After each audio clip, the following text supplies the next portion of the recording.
হ্যাঁ, হ্যালো, বল কি বলছিস? আধ ঘন্টা থেকে বসে আছি এখানে।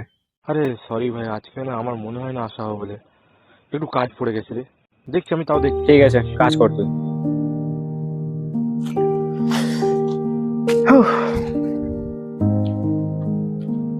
আমি তো ভাবলাম তুইও আজকে আসবি না।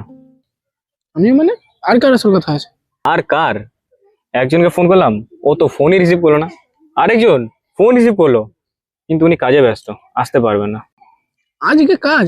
আজকে তো ছুটির দিন, আজকে কিসের কাজ? কে জানে।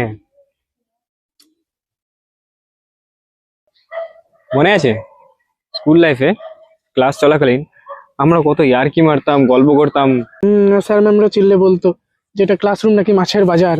আর হ্যাঁ, তখন তোকে লাস্ট বেঞ্চে আর আমাকে ফার্স্ট বেঞ্চে বসে দিত। তখন তুই লাস্টে বসে চিল্লাতিস, আর আমি ফার্স্ট বেঞ্চে বসে টপারে মাথায় মারতাম। আর যখন কান ধরিয়ে দাঁড় করিয়ে দিত, হ্যাঁ, পুরো ক্লাসরুমটাতে। কিন্তু এখন দেখ, স্কুল লাইফ আমাদের শেষ হয়ে গেছে। এখন আর আমাদের কেউ আলাদা বসিয়ে দেয় না। হ্যাঁ রে, এখন তো পরিস্থিতি, কাজ, দায়িত্ব নিজে থেকেই সব আলাদা হয়ে গেছে। তখন ভাবতাম স্কুল লাইফটা তাড়াতাড়ি শেষ হয়ে যাক, সব থেকে বেশি ফ্রিডম পাবো। কিন্তু এখন বুঝছি সব থেকে বেশি ফ্রিডম ছিল ওই স্কুলের চারটে দেওয়াল।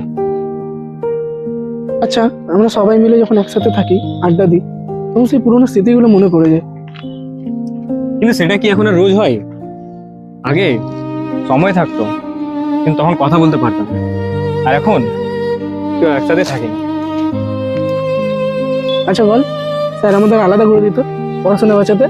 হ্যাঁ হ্যাঁ, আর এখন জীবন আমাদেরকে আলাদা করে দিয়েছে। কিসের জন্য? বড় হওয়া শেখাতে। চার বাদ দে। এটা বল, হোলির কি প্ল্যান? वो बोलिए। दिन भी क्या दिन थे।